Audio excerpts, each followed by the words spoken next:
একটি গণবিপ্লবের মধ্য দিয়ে বাংলাদেশের ফ্যাসিবাদী শাসনের অবসান হয়েছে। কিন্তু দীর্ঘ 17 বছর যে ফ্যাসিবাদী সরকার বাংলাদেশ শাসন করেছে, এই 17 বছরের মধ্যে বাংলাদেশের প্রতিটি প্রশাসনের রন্ধ্রে রন্ধ্রে ফ্যাসিবাদের দোসর তৈরি হয়েছে, যারা আজকে বাংলাদেশটাকে অস্থিতিশীল করার জন্য এবং বাংলাদেশের বর্তমান অন্তর্বর্তীকালীন সরকার, যেই সরকার গণঅভ্যুত্থানের মধ্যে তৈরি হয়েছে, সেই সরকারকে অস্থিতিশীল করে খোলা পানিতে মাছ শিকারের জন্য একের পর এক ষড়যন্ত্র করছে। সংগ্রামী বন্ধুগণ, দক্ষিণ আফ্রিকা প্রবাসী রাসেল মাহমুদ এবং নোবেল মাহমুদ, তারা দুজনই একই মধ্যবিত্ত পরিবারের সন্তান। বাংলাদেশের সাধারণ মানুষের পক্ষ থেকেই বিদেশে অবস্থান করে তারা রেমিটেন্সের মাধ্যমে বাংলাদেশের অর্থনীতিতে অত্যন্ত গুরুত্বপূর্ণ ভূমিকা পালন করে। কিন্তু নরসিংদী সদর উপজেলার সাবেক সংসদ সদস্য এবং পলাশ উপজেলার সাবেক সংসদ সদস্যের আভ্যন্তরীণ কোন্দলের কারণে মাধবদীতে যে খুন হয়েছে, সেই খুনে রাসেল মাহমুদ, নোবেল মাহমুদ সহ তার সমগ্র পরিবারকে ফাঁসানো হয়েছে। শুধু তাই নয়, সেই সময় ফ্যাসিবাদী সরকার বাংলাদেশে যে পুলিশি রাষ্ট্র প্রতিষ্ঠিত করেছিল, সেই পুলিশ বাহিনীর পক্ষ থেকে রাতের বেলা তার সমস্ত পরিবারের সদস্যদেরকে গ্রেফতার করা হয়েছে এবং নারীদের উপর নির্যাতন করা হয়েছে। এবং একই সাথে নারী সদস্যদেরকে হুমকি প্রদান করা হয়েছিল, তারা যদি বাড়াবাড়ি করে তাহলে এই খুনের মামলায় তাদেরকেও আসামি করা হবে। আমরা স্পষ্টভাবে বলতে চাই, রাসেল মাহমুদ 7ই জানুয়ারির ভোটারবিহীন নির্বাচন, বিরোধী দলবিহীন ভোটারবিহীন নির্বাচন, অন্যদিকে স্থানীয় সংসদ সদস্য আওয়ামী ফ্যাসিবাদী সরকারের সংসদ সদস্যরা এবং তাদের এজেন্টরা যে চাঁদাবাজি, সন্ত্রাস, রাজত্ব প্রতিষ্ঠিত করেছিল, রাসেল মাহমুদ এবং নোবেল মাহমুদ তার প্রতিবাদ করেছে, তার বিরুদ্ধে অবস্থান গ্রহণ করেছে। এই কারণেই রাসেল মাহমুদ এবং নোবেল মাহমুদ সহ তার সমগ্র পরিবারকে ফাঁসানো হয়েছে। সংগ্রামী বন্ধুগণ, দীর্ঘ প্রায় 7 মাস আজকে একটি পরিবারের 2 জন অভিভাবক সহ সকলই বাড়ি ছাড়া। এর মধ্য দিয়ে একটি পরিবার আজকে প্রায় নিশ্চিন্ন হতে চলছে।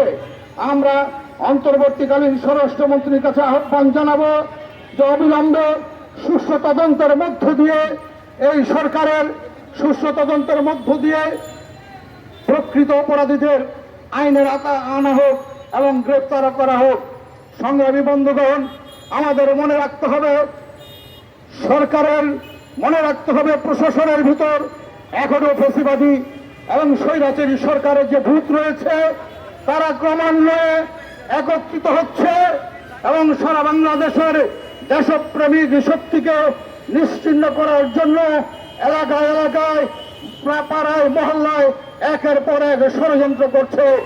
আমরা স্পষ্টভাবে বলতে চাই, রাসেল মাহমুদ একজন রেমিটেন্স যোদ্ধা, নোবেল মাহমুদ তার আপন ছোট ভাই, যে এলাকার উন্নয়নের সাথে জড়িত, তাদেরকে অবিলম্বে জামিন প্রদান করা হোক এবং এই খুনের ঘটনার প্রকৃত রহস্য উদ্ঘাটন করা হোক।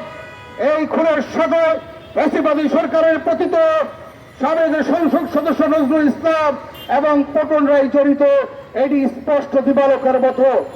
আজকে এই সরকারের সেই সকল সন্ত্রাসী বাহিনী এলাকা ছাড়া হয়ে গিয়েছে, কিন্তু তাদের প্রদত্তরা ওই সকল এলাকায় এখনো হুমকি ধমকি অব্যাহত রেখেছে। এখনো সাধারণ মানুষের উপর হুমকি ধমকির মধ্য দিয়ে প্রমাণ করতে চায় অতীত ফ্যাসিবাদী সরকার, স্বৈরাচার সরকার আবার ক্ষমতায় ফিরে আসতে পারে। সংগ্রামী বন্ধুগণ, আমরা স্পষ্টভাবে বলতে চাই, রাজনৈতিক অবস্থান যে যেখানেই থাকুক না কেন, আমাদের মনে রাখতে হবে 17 বছরের দীর্ঘ আন্দোলন সংগ্রামের মধ্য দিয়ে, শ্রমিকের জনতার ছাত্রের রক্তের মধ্য দিয়ে, আমার সন্তান আপনার সন্তানের রক্তের মধ্য দিয়ে যে ফ্যাসিবাদী সরকারের পতন হয়েছে, সেই ফ্যাসিবাদী সরকার আর কখনো যাতে বাংলার মাটিতে প্রতিষ্ঠিত হতে না পারে। আমরা লক্ষ্য করছি ইতিমধ্যে আন্দোলনকারী এবং গণতান্ত্রিককামী শক্তিগুলির মধ্যে বিভক্ত সৃষ্টি করার জন্য একের পর এক ষড়যন্ত্র চলছে। প্রতিবেশী রাষ্ট্র সেই ষড়যন্ত্রের সাথে জড়িত হয়ে পড়েছে। ইসকনের নামে বিভিন্ন গার্মেন্টসদের শ্রমিকদের অধিকারের নামে সারা দেশে বিশৃঙ্খলা তৈরি করা হচ্ছে। এই বিশৃঙ্খলার মধ্য দিয়ে তারা ঘোলা পানিতে মাছ শিকারের ষড়যন্ত্র করছে।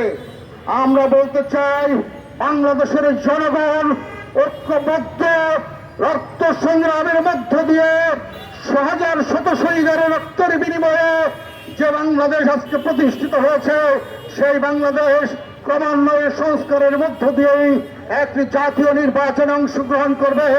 সেই নির্বাচনে জনগণ যাদেরকে ভোট দেবে, জনগণের ভোটাধিকার প্রতিষ্ঠিত হওয়ার মধ্য দিয়ে তারাই রাষ্ট্র ক্ষমতায় প্রতিষ্ঠিত হবে। দীর্ঘ 17 বছর বাংলাদেশের জনগণ কোনো ভোট দিতে পারে নাই। বাংলাদেশের জনগণ তাদের ভোটাধিকার প্রয়োগ করতে পারে নাই, বরং বাংলাদেশের জনগণকে ভোট থেকে বঞ্চিত করা হয়েছে। গণতন্ত্রকে হত্যা করা হয়েছে, মানবিক অধিকারকে হত্যা করা হয়েছে, মানবাধিকারকে পদদলিত করা হয়েছে। আগামীকাল 10 ডিসেম্বর আন্তর্জাতিক মানবাধিকার দিবস। শুধু দিবসের মধ্যেই আমাদের সীমাবদ্ধ থাকলে হবে না।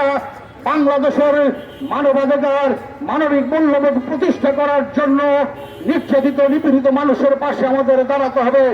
এবং সেই কারণেই আমরা রাসেল মাহমুদ এবং নবীল মাহমুদের নির্যাতিত পরিবারের পক্ষে আছি এবং তারা যাতে ন্যায় বিচার পায়, সে কারণে আমরা সরকারের মাননীয় প্রধান উপদেষ্টা এবং স্বরাষ্ট্র উপদেষ্টা সহ স্থানীয় আইন শৃঙ্খলা রক্ষাকারী বাহিনী যারা আছেন তাদেরকে অনুরোধ করব, গোয়েন্দা সংস্থাদেরকে অনুরোধ করব, নিরপেক্ষ তদন্তের মধ্য দিয়ে প্রকৃত ঘটনার প্রকৃত রহস্য উদ্ঘাটন করা হোক এবং প্রকৃত অপরাধীদের গ্রেফতার করে শাস্তির আওতায় আনা হোক, যাতে করে কোন রকমের রাসেল মাহমুদ এবং নবীল মাহমুদের পরিবার নির্যাতিত না হয় এবং তারা যাতে নিরপরাধ এই পরিবার যাতে এই মিথ্যা মামলা থেকে মুক্তি পায়। সংগ্রামী বন্ধুগণ, আমি আমার বক্তব্যকে আর দীর্ঘায়িত করতে চাই না, শুধুমাত্র সর্বশেষ বলতে চাই, রাসেল মাহমুদ নবীল মাহমুদের বিরুদ্ধে দায়েরকৃত মিথ্যা মামলা প্রত্যাহার করা হোক, জামিনের ব্যবস্থা করা হোক এবং আইন শৃঙ্খলা রক্ষাকারী বাহিনী প্রকৃত ঘটনার রহস্য উদ্ঘাটন করে এই খুনের পিছনে যে খুনি রয়েছে, নেপথ্যের যারা রয়েছে তাদেরকে গ্রেফতার করা হোক। প্রতিটি স্বৈরাচারের স্থানীয় সংসদ সদস্য সহ তাদের পালিত গুন্ডারা যারা আজকে পলাতক, তাদেরকে আইনের আওতায় আনা হোক। এই কথাগুলি বলে আমি আবার বক্তব্য শেষ করছি।